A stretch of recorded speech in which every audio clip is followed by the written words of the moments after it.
pleasure to welcome in one of our friends of the show, and that is Ryan Leaf. Ryan Leaf, you can watch him, listen to him, PointsBet USA. Saw you on Good Morning Football, Ryan. You're all over the place. Thanks so much. How you doing? I'm doing good. How are you guys doing? We're great. I mean, we're ready to go to Kansas City and basically eat until our pants don't fit. But that's what's going on with us. So, Ryan, before we get into the players in this draft and the quarterbacks in this draft or Aaron Rodgers today, just curious, like this time of year for you, does this bring up good memories? Does this bring up bad memories? Like, what's your relationship right now with the NFL draft? The lead up, has always kind of been, difficult because everybody's talking about, don't draft another Ryan Leaf, things like that. There were stories out there, that were not true that I never really corrected until I kind of did this year. But also, it's been a lot of fun being a part of it, like analyzing the draft, being more kind of involved in it. And then I also get to reflect on what tomorrow will be for these young men. And for me, regardless of how unmet the expectations were for me as a player, the day, like being drafted into the NFL, being the second overall draft pick, it may be one of the coolest things you'll ever experience. And what these young men will get to experience tomorrow night is not replicable. No one will ever be able to give them this dream again, because this is something we've been dreaming of since the first time we were put in shoulder pads or a helmet. It is. So hopefully no one takes it for granted. They enjoy every single minute of it, celebrate, take it all in. And then, you have to start from scratch once again, a week from now when things get going. Ryan, I have a question I think you're not going to like. So we're talking about all these players, and when somebody comes out in the press and says something negative about the players, that person in the media can sometimes get ripped. And I think former players like you think that there's way too much negative stuff. But then you watch a draft and there's 32 first-round picks and they're all future superstars, which is not the reality. Fans, I think, have trouble getting a clear picture of the pros and cons of a player because draft night, it's like all pros. It's even worse with the NBA draft, but with the NFL. So how do you deal with negative information in a sort of responsible way as a media member? Well, I think you have to, check your sources and have, have it backed up a few times. You just don't want to speculate because maybe an agent for a competing player leaked something here or there or things like that. You never quite know what to believe leading up to the draft.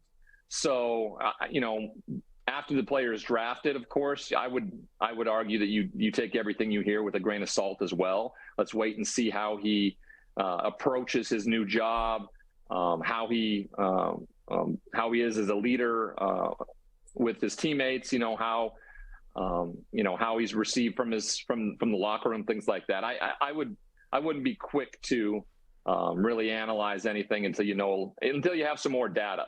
What we do know is what we've seen in college, what has led up to the draft, and I think how we've analyzed guys, especially around their film, not necessarily about everything else that has gone into it. But unfortunately, with the amount of content that's out there, the way that agents, trade in favors with reporters and things like that, there are going to be stories out there that probably don't necessarily reflect the player that you're getting on both sides of the street. Yeah. I want to talk about C.J. Stroud for a second and his infamous S2 test. He talked today to reporters, Ryan, and said this about his reported low score on the S2 test. A user on Reddit said that you've contacted your friends and family and told them you're going to Carolina. Can you comment on that? Is that true? All I have to say is just don't believe everything you read on the internet. Sorry, Ryan, that was Will Levis. That was Will Levis. Wait, hold on. Also something we were going to ask you about. But let's do C.J. Stroud first. I'm not a test taker, so I play football for me. But at the end of the day, man, I don't got nothing to prove to nobody, so I'm not finna sit here and explain how I process football. The people who are making the picks know what I can do, so that's all that matters to me. Yeah, what do you make of this S2 controversy and the low score for C.J. Stroud? This test has been around for some time. The New Orleans Saints have been using it since 2015, and Mickey Loomis and the Saints have pretty much knocked it out of the park in terms of the draft. I have a hard time allowing a test to get in the way of what I witnessed on the film. I've watched every game that he has ever played. I had him as my best quarterback going into this draft. That test was shocking because it should fit a quarterback so well, because that's exactly what we do, is we decipher and we react and all of those things. So it's really surprising. And there is something to maybe saying, hey, you're just not a great test taker. I don't know if I like his response today. I'm sure he, passed it along to his PR and asked the question whether or not this was going to be, seen as kind of playing the victim or something like that. What he has done, I think, should prove what kind of quarterback he is. I don't think he needs to say, I don't have anything to prove to anybody. You do. You're going to have to prove everything all over again, every single day, as soon as you were drafted. Hopefully he doesn't slide a lot. I really still thought he was going to be the first overall pick until I talked to a few people down in Carolina this week, and they just couldn't get over the idea of this test. In fact, I think they asked him to take it again, and it didn't go well the second time, I heard too. So, it is what it is. If you go on what the film says, he'll be a very good pro quarterback. It doesn't look like anywhere when you watch the film that he had trouble deciphering defenses, how he read and reacted to defensive players and how accurate he is. So I think he slides. I think he slides to 4 to Indianapolis, which I think would be a huge steal for a Colts team that when they started this process, thought they may have gotten left out in the cold in terms of getting the 4th overall quarterback. I think they might ultimately get the guy that maybe should have been the first overall pick. Ryan Leaf is joining us. Straight Line Pod, PointsBet USA, does so much on Sirius XM and so many things. Wait, Ryan, do you think that from what you're understanding about Carolina, that Stroud would have been the pick had the S2 test never existed, or if his score would have been better? I do. I really do. It was headed that way. Something shifted. Now, the test originally was done at the combine, so it would have had to have shifted then. But like I said, it was my understanding that they were, so floored by how this score was that he was asked to take it again, and it didn't get any better. So, unfortunately, that this is incredibly unfortunate. It really is, and I do not like the way it's been handled by the media, where I feel like everybody's just tearing him down, and I'm going to go to bat for the guy. I think he's a heck of a quarterback. I only have 2 quarterbacks with first round grades this year. He is one of them.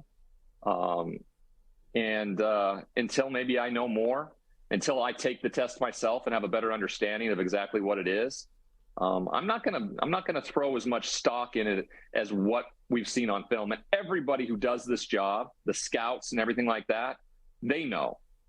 So I don't think this affects it that much. I think ultimately when you're picking the number 1 overall pick and your owner, you have to answer to your owner. And David Tepper says, hey, there's a reason why, these things exist. The data bears itself out. We're going to go in the safe route. We're going to go Bryce Young. And see if that will work out. Like people said, if he was CJ Stroud's height, no one would have a problem with Bryce Young going number 1 overall. Ryan, is the other quarterback you have a first round grade? I'm assuming that's Bryce Young. So yep. For Levis and for Richardson, why not first round grades on those 2 guys? The film doesn't bear it out. This is a rare draft where you don't have a full first round of, first round gradable players. I think I ended up with like about 21 first round grades on guys this year, which, teams from 20 to 30 either are filling a spot, or I would not be surprised if we see a bunch of teams trade back. But unfortunately, the quarterback position, general managers have FOMO. I've talked about this before. They have this fear of missing out on the next big thing. So if you are going to go with Will Levis or Anthony Richardson, you better have a plan in place, because teams need to start taking some accountability. The amount of expectation that comes with a top 5 quarterback, where they don't decide where they go. They don't decide where they get drafted. A team does. And if it doesn't work out, with the rookie salary cap, they just move on and they draft a new quarterback. And the player, without that confidence, is left to linger in the world of the bust, right? That word, how it drags on, when in fact it probably should be associated to the team, right? Anthony Richardson would be benefited so much more if he was taken in the second round, maybe the third round, to be honest with you. But no one's going to let him go because he's such a freak athlete. My only fear is he goes to Indy. Gardner Minshew struggles a little bit. Even though they have a plan in place, the fan base is clamoring for him to go out. He goes out and struggles mightily. He just doesn't have enough experience, 13 games played. He also needs to improve and develop, and that's just not going to happen. So both of these guys, in my opinion, need time, and it's imperative that if they draft them, especially in the top 10 with those expectations, they better have a plan in place or you're doing a disservice to that player in the future. Right. You know what, a spot that worries me a little bit is there's reporting John McClain in Houston said that the Texans are honing in on a quarterback and it might be Will Levis. Houston, people are saying might pass on a quarterback. If you're a rookie quarterback there and you have to play, who are you throwing to there? It seems like that spot is maybe the toughest spot to go into for a rookie quarterback. How are you going to make that work with a Will Levis on the Texans? Well, I don't think they ultimately do that. I think they either trade the pick or they take a defensive player. Okay. The best. And so I don't think they go Will Levis. Whoever drafts a quarterback, if you are Houston or Carolina, you're going to be as a quarterback, you're going to be in a tough place, right? Carolina got rid of their best wide receiver. They got rid of their fastest wide receiver, Anderson, a year ago. So, I mean, they're in tough shape. Who's he going to throw to if it's Bryce Young? If you're in Houston, who are you going to throw to?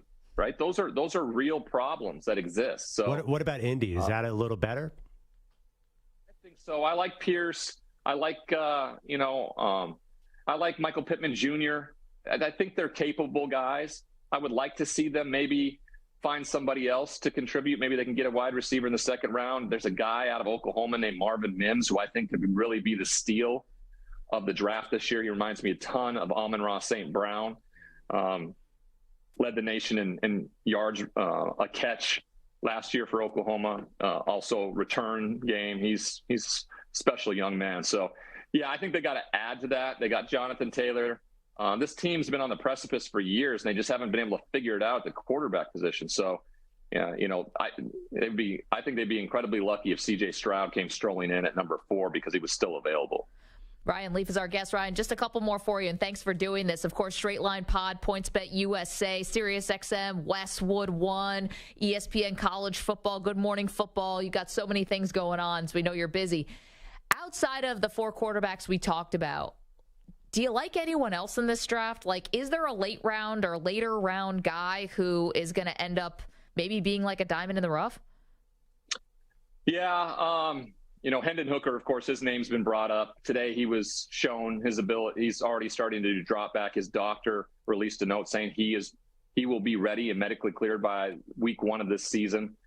So I could see a team maybe jumping in at the back end of the first round to grab him. But the guy I really like out of the Pac-12, and his name's Dorian Thompson-Robinson out of UCLA. I think he could be every bit what Jalen Hurts has become. And so if a team can find him in the second round, I have a second round grade on him. That would be huge. I think he probably falls to the third round, which is a steal in my eyes. If he can get to a place where he can sit behind somebody and develop a little bit, like if Seattle decides not to jump up and try to grab a quarterback in the first round, but kind of sit back there where they have, I think, picks at 37 and 50. Like if they could grab him maybe at 50 in the second round, he could sit behind Geno for a couple of years and develop. And maybe Pete Carroll has another guy that fills the void of Russell Wilson and what he was for those 10 years. So, I mean, I like him a lot. He's got a ton of experience. He's a great leader. He can do things with his legs. He has a stronger arm than anybody would have ever thought. And he's been really accurate, and he's played in a pro-style offense in Chip Kelly. So that's a guy I really like. I think, he's my 4th best quarterback coming out this year. Wow, 4th best. That's pretty high. I like it. I have to ask, Ryan, you're wearing a really cool powder blue Los Angeles Chargers sweatshirt. That's dope. Yeah, so I actually never asked this. Are you on good terms with the Chargers these days? Yeah, it took some time. Roger Goodell invited me to a game when they were playing in Carson, and Anna was like a week overdue, like past due with MacGyver. And we showed up at I was so scared to go to a Chargers game. First off, I spoke to a lot of my, mentors, and they convinced me to go, and maybe there, an opportunity to kind of have some closure or reflect or something like that. And while I was in the box with Roger, Dean Spanos walked in, and I never, wildest dreams, thought I would ever have a chance to make amends to Dean. And the opportunity presented itself, and I walked up to him and I said, Mr. Spanos, I just want to thank you for the amazing opportunity that I squandered, and I'm so sorry that I behaved that way when you gave me my dream. And I think he was so shocked when he was shaking my hand. He just kind of really said, hey, it was a long time ago, don't worry about it. But I do think that went a long way. And since then, the Spanoses and I have had conversations. I've been invited to the Legends game for the past 2 years with my family. It's meaningful to me because getting to the NFL was never supposed to happen. And I played for 4 teams, and the team that drafts you should be the place where you always can go home. And I didn't feel like I had that. I almost felt like I was, lost in terms of, do I just buy into what everybody says? I was never an NFL player. No. Right. And so they've kind of given that back to me. So I wear this with pride. I always have. Really excited to see them draft tomorrow night. I hope Dalton Kincaid, the tight end out of Utah, is still available for Justin. I think that would be a huge coup for Kellen Moore in his first year as offensive coordinator. So yeah, it's it is on my end. You'd have to ask them on theirs, but they've continued to invite me back to be part of the Legends weekend. And that's a pretty special thing for me and my family. Yeah, that's so great to hear, Ryan. Can't tell you how much we appreciate this. And you do look good in the powder blue. It's a really cool sweatshirt. I'm glad everything is, getting better. And I can imagine how meaningful that was for you. And I'm sure it's meaningful for them too, for the Spanos family and for the Chargers. Hey, enjoy the draft. Enjoy this, covering it for PointsBet, the Straight Line Pod, all the places that you're working, doing amazing work. Thank you, Ryan. All right. Thank you, guys. Good to see you.